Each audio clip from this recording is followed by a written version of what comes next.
유나가 죽었다. 임태산 회장은 병원에 도착했습니까? 유나랑 무슨 일이 있었어? 사실대로 얘기하면 너 빼줄 수 있어. 지금 내가 뭐 했다고 생각하는 너 거야? 얘기해야 돼. 사랑하는 사람이 죽었어요. 그것도 내 딸이 죽였다는 의심을 받으면서 재판을 하고 있고. 정말 기억이 안 나요. 그날 무슨 일이 있었는지 꼭 알아야겠어. 김동명 말이야.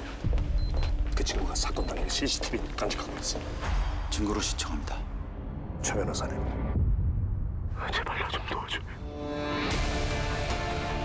피고인 박윤아 씨를 살해했죠. 있습니다. 찾았어. 사고 현장 영상 봤다. 무조건 막아야 됩니다. 난 당신 돈 주고 고용했어. 우리 딸 아이 미라의 인생을 한번 생각해봐요.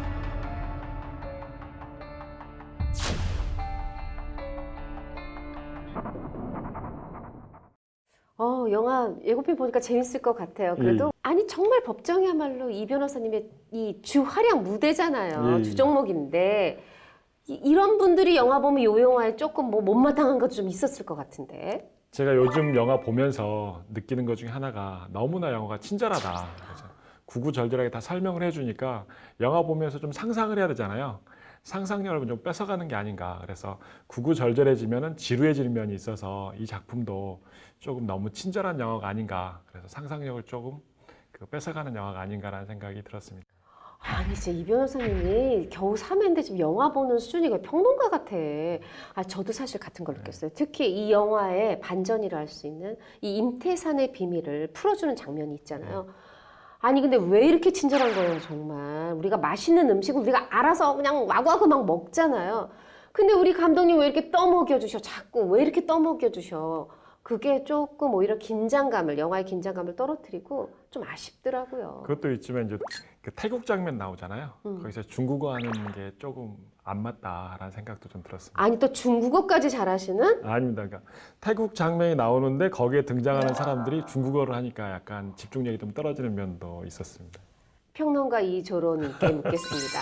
영화 침묵 한마디로 표현한다면 뭘까요? 그러니까 이제 이 영화는 한마디로 말하면 사랑인 것 같습니다. 그러니까 임태산과 그 유나, 그 가수의 그 연인 간의 사랑, 그리고 아버지와 딸과의 사랑, 그리고 그 변호사의 일에 대한 사랑. 그래 결국은 사랑을 이야기한 영화가 아닌가 싶습니다. 어때도 로맨틱하시네요. 그 정도까지는 아니고. 자 이제 본격적으로 영화엔 법이 쓰다 이제 시작을 해볼게요.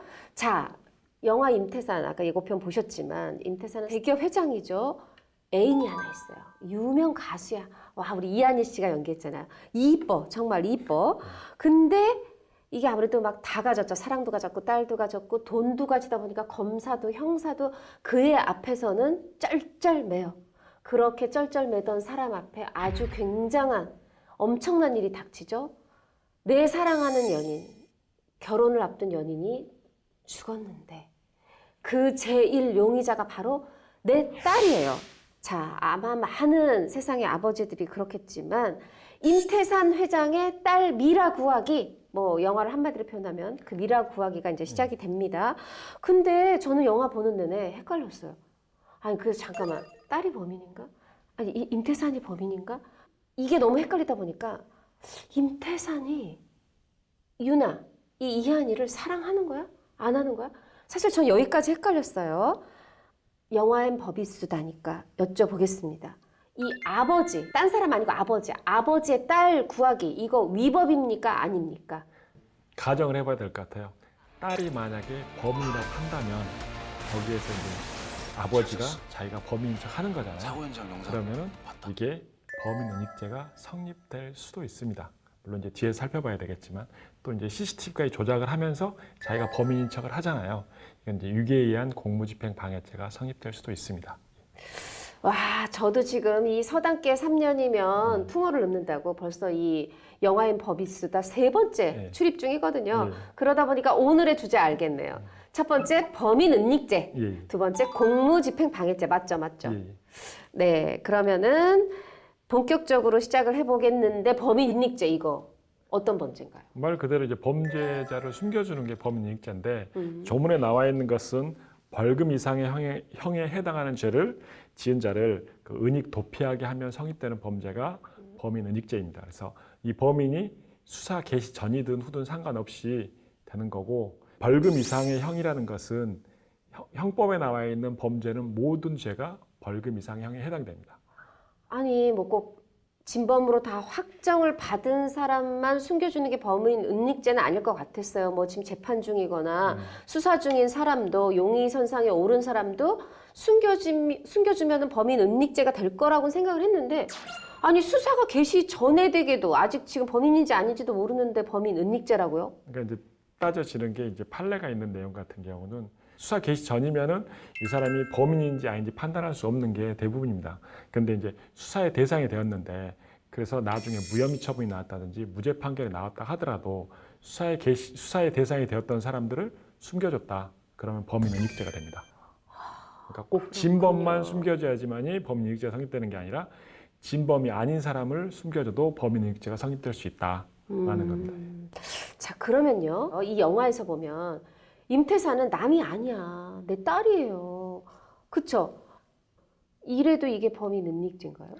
구속 요건에는 해당돼요, 범인 은닉죄. 근데 이제 법에 나와 있는 게 친족 또는 동거 가족이 범인을 위해서 범인을 은닉시키면 처벌하지 않습니다. 그래서 아버지가 딸을 숨겨주면은 범인을 은닉시키면은 처벌되지 않습니다. 그쵸? 예, 예. 아, 그러니까 이게 제가 지금 몇 번 하다 보니까 법에도 좀 피눈물이 있어요. 그죠, 그치? 예. 그렇죠. 아버지가 딸을 숨겨준 건데. 법은 항상 기대 가능한 것만 요구하지 기대 불가능한 걸 요구하지 않습니다. 지금 아버지가 딸, 그러니까 친척 간에서 이 범인을 도피시켜주는 것은 너 적법하게 이렇게 범인을 신고해라, 숨겨주지 말라고 기대하는 것은 좀 힘들지 않습니까? 인간적으로. 그래서 이런 부분은 처벌하지 않고 있는 겁니다. 그럼 임태사는 알겠고, 네. 그래도 좀 우리 그럼 주변의 현실에서 어떤 때에 범인 은닉죄가 인정이 되는지 조금 사례를 들어서 설명을 좀 해주세요. 말 그대로 범인 은닉죄는 뭐 숨겨주는 거, 그리고 도피는 뭐 도피 자금을 준다든지 그런 게 도피인데, 이건 좀 막연한 얘기고, 가장 대표적으로 그 둘이 이제 운전을 하고 가다가 저는 음주를 했어요. 근데 제가 공무원이야. 근데 음주죄로 처벌되면은 문제가 있잖아요. 그래서 자리를 바꿔 앉아. 이게 대표적인 범인 은닉죄입니다. 그런데 이제 부부 관계라 하면 아까 말씀드린 것처럼 친족 또는 동거 가족이 해당되기 때문에 처벌이 안 되는 거지만, 친구지간이다, 또 사실혼 관계다라고 하면은 처벌이 됩니다.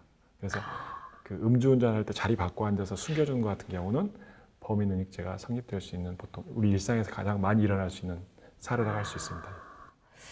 절대 음주운전 한 사람하고 자리 바꾸면 안 되겠네. 이게 음주운전 이런 걸 넘어서 뭔가 이렇게 무서운 범인 은닉죄의 이 범죄가 되는군요. 그게 아니라 음주운전을 하면 안 됩니다. 아 그러네요. 네. 아유 역시 현명하셔.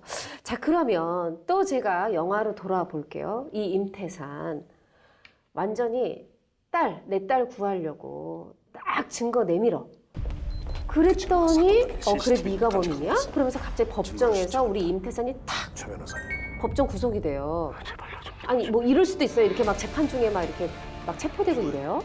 제가 이제 그런 거는 직접 본 적은 없어요. 보통 이제 그 법정 구속 되는 경우는 어떤 경우냐면은 판결이 선고됐을 때, 그때 이제 불구속 재판을 받았던 사람들 경우 이제 뭐 징역이 나온다든지 금고가 나온다든지 거기서 바로 법정 구속이 되는 경우는 종종 봅니다. 또 한 가지 볼 수 있는 경우는 뭐냐면은 그 재판 중에 보니까 이 사람이 죄가 커, 상당히 도망갈 것도 같아, 그러면은 불구속 재판을 하다가 중간에 법정 구속하는 경우도 있어요. 근데 지금처럼 영화의 내용처럼 있다가 법정 구속하는 경우는 저는 본 적은 솔직히 없습니다. 근데 보통 법정 구속하는 경우는 이제 영장 발부를 법관이 하는 거기 때문에 그 법정 안에서는 그 재판장이 소송 지휘를 하는 거니서 문제가 있다 싶으면 법정 구속을 한다든지, 또 뭐 검찰에서 이제 어떻게 해달라고 요청을 하면 그 법정 옆에 구속된 피고인이 대기하는 데가 있어요. 네. 거기에 이제 교도관이 와 있으니까 그 교도관이 나한테 지시해서 법정 구속을 시키는 경우가 있습니다. 그러면은 그게 뭐 드물긴 하지만 완전히 뭐 불가능한 일은 아니네요, 이게. 지금 영화의 내용에 있는 사례처럼 증인 신문을 하다가 네가 범인이네 해가지고 법정 구속하는 경우는 저는 본 적은 없고 이론상으로 한다 하면은 아마 법정 구속을 하든가 그렇지 않으면은 그 수사기관에서 연락을 취해가지고 미리 법정 밖에서 수사관이 대기하고 있다가 긴급 체포를 하든가 뭐 그런 조치를 취하지 않을까 생각됩니다. 그랬을 때 그럼 이 딸은 아니 지금 이 아버지가 내가 범인이야 했단 말이에요. 그럼 이 딸은 어떻게 됩니까? 그러니까 내가 범인이야까지는 안 했어도 이제 그 과정에서 변호사님이 딸이 범인이 아니라 아버지인 임태산이 범인이라는 게 밝혀지잖아요. 사고 현장 CCTV 갖고 있지. 피고인 박윤아 씨를 살해했죠. 있습니다. 만져볼 수 없는 돈을 든다고. 그럴 때는 이제 검사가 그 기소를 했으니까 재판 중이잖아요. 근데 공소를 취소합니다. 기소를 취소해.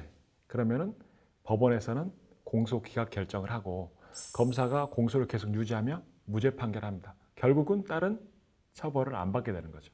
근데 만약에 이 증인 증거가 만약에 조작한 거야. 내가 막 지금 나쁜 짓 한 거야. 그러면 이 아버지는 어떻게 됩니까? 제일 처음에는 이제 딸이 범인인 줄 알고 재판을 하다가 딸이 범인이 아니네? 그래서 무죄가 나왔다든지 공소 기각을 했어요. 그러면 아버지를 수사를 할 거 아니에요. 수사 중에 증거가 나와서 이 사람이 범인이 아니라는 게 밝혀지면 기소를 하지 않습니다. 불기소하는 거죠. 불기소 처분 많이 들어보셨죠?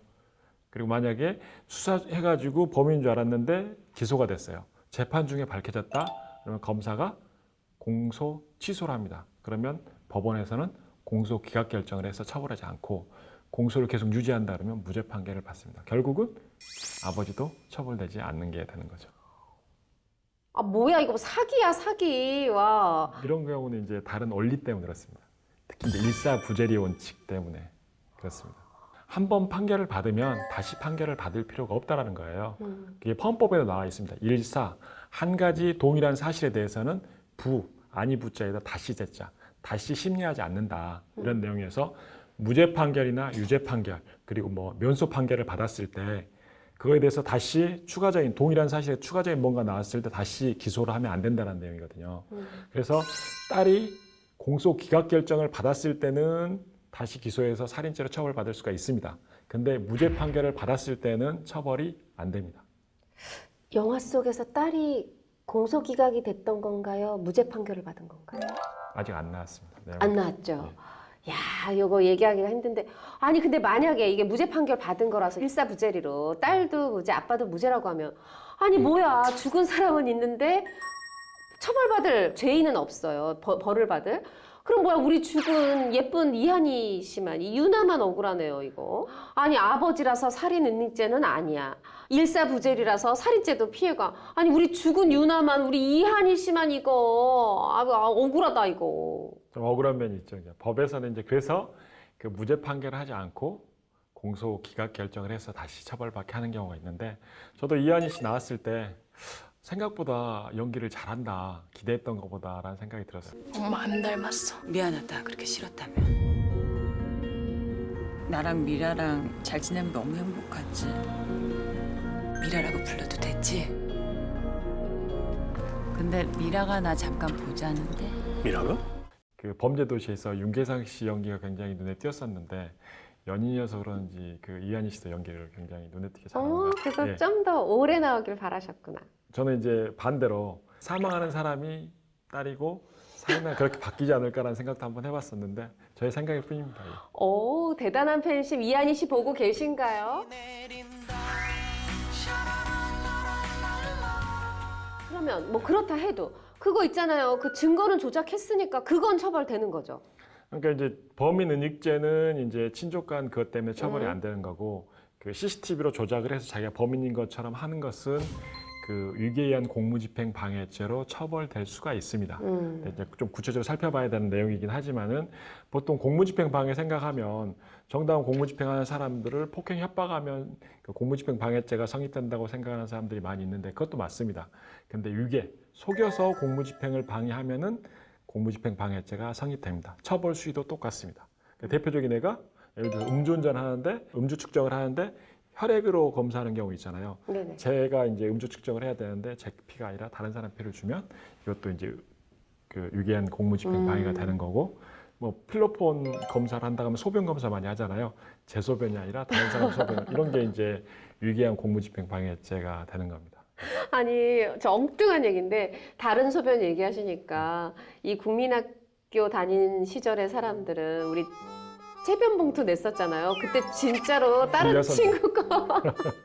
죄송합니다. 이 지저분한 얘기를 해서. 네, 갑자기 생각이 났고요. 지금 이 말씀을 듣다 보니까 야, 우리 임태산 회장이 이 진짜 법의 허점을 다 알고 약간 그 오션스 11급? 우리 한국 영화로 치면 도둑들급의 어떤 그 반전의 빅픽처를 이게 다 그린 게 아닌가 이런 생각이 들면서 너무 말하고 싶지만 영화 직접 보면서 확인을 하셔야 될 것 같고요.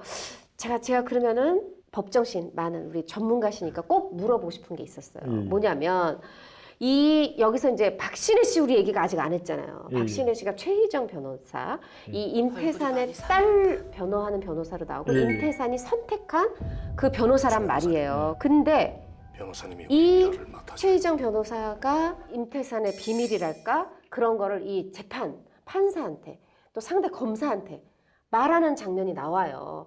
물론 이제 크게 보면은 진실을 위한 정의로운 행동으로 볼 수 있지만 아니 내가 변호사인데 이 정의를 위한 것과 내가 변호해야 되는 사람 이 의뢰인을 위한 비밀 유지의 의무 이거 어느 게 더 중요한 겁니까? 이제 비밀 유지 의무도 있고 변호사한테는 그 진실 의무도 있습니다.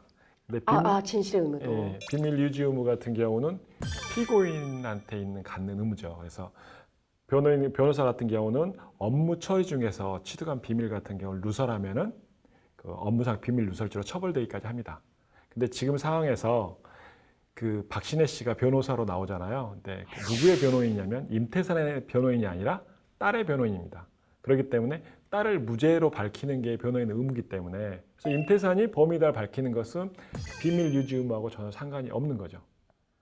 그러네요. 예, 예. 어머, 설명을 듣고 보니까 본인은 이 딸을 위한 변호사로서 굉장히 충실하게 정말 잘한 거죠. 역할을 한 거네요. 자, 그러면 또 하나 여쭤볼게요. 임태산이 이 최희정 변호사 박신혜를 선택했단 말이에요. 내 딸 좀 구해달라고. 네.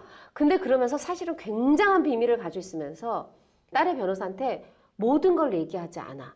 질문에 대답하시죠. 정신 차려 최 변호사. 나 할 거야.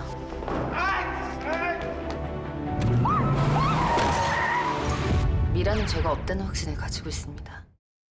그죠? 예, 예. 요거는 뭐 이렇게 위법 이런 거 아니에요? 그런 거 아닙니다. 자기가 다 안 밝힌 건데 실질적으로 소송을 하다 보면 의뢰인들이 있는 사실 그대로 다 말 안 하는 경우가 굉장히 많이 있습니다. 아니 그럼 다 말 안 하면 네. 진실을 뭘로 밝혀 나가세요? 무엇을 알고 변호를 하시는 거예요? 그러니까 이제 그 사람 말을 일단 의뢰인 말을 믿는데 이런 부분은 기억이 안 난다라고 말하는 경우도 굉장히 많고 제가 볼 때는 분명히 기억하고 있을 것 같은데 기억이 안 난다. 뭐 증거가 있을 것 같은데 증거가 없다. 뭐 그런 거 불리한 것 같은 거 말 안 하는 경우도 굉장히 많이 있습니다.